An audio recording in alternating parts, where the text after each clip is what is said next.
Assalamualaikum warahmatullahi wabarakatuh.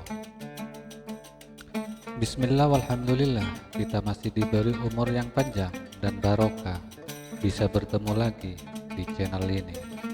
Semoga kalian mendapatkan perlindungan, mendapatkan pertolongan, serta semua keinginan selalu dipermudah oleh Allah Subhanahu wa Ta'ala. Amin ya Rabbal Alamin.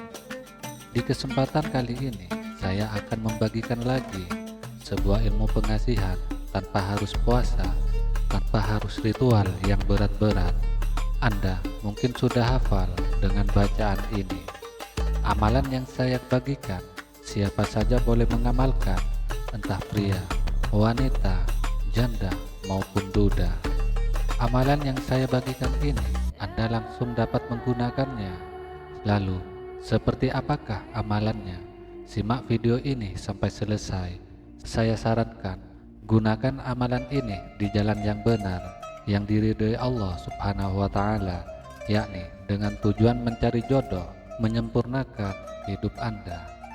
Dan juga dengan kerendahan hati, saya mengajak Anda untuk terus mendukung channel ini dengan cara menekan tombol subscribe dan nyalakan tombol loncengnya.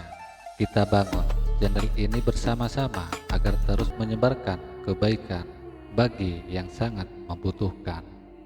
Bagi teman-teman yang sudah subscribe dan menyukai video ini serta menyimak hingga akhir, saya doakan panjang umur, murah rezeki, dan selalu bahagia, serta hajat dan cita-citanya segera Allah kabulkan dalam waktu dekat ini. Amin ya Rabbal Alamin.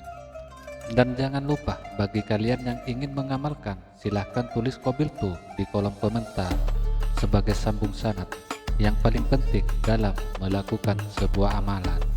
Yang pertama, sehabis sholat 5 waktu, bacalah sholawat nariyah sebanyak 41 kali. Bagi yang lagi sibuk karena pekerjaan, cukup membacanya 11 kali saja. Kemudian, bacalah doa ini, Bismillahirrahmanirrahim. Allahumma hablana min azwajina wa qurrati a'yunina waj'alna lil muttaqina imama. Doa ini dibaca sebanyak 11 kali. Amalan ini harus dibaca sehabis sholat 5 waktu. Namun kalau ingin hasil yang optimal, lakukanlah dengan istiqomah dan bersungguh-sungguh, namun penuh harap kepada Allah Subhanahu wa Ta'ala. Demikianlah yang saya bisa sampaikan. Semoga amalan tadi bisa bermanfaat bagi kalian semua. Wassalamualaikum warahmatullahi wabarakatuh.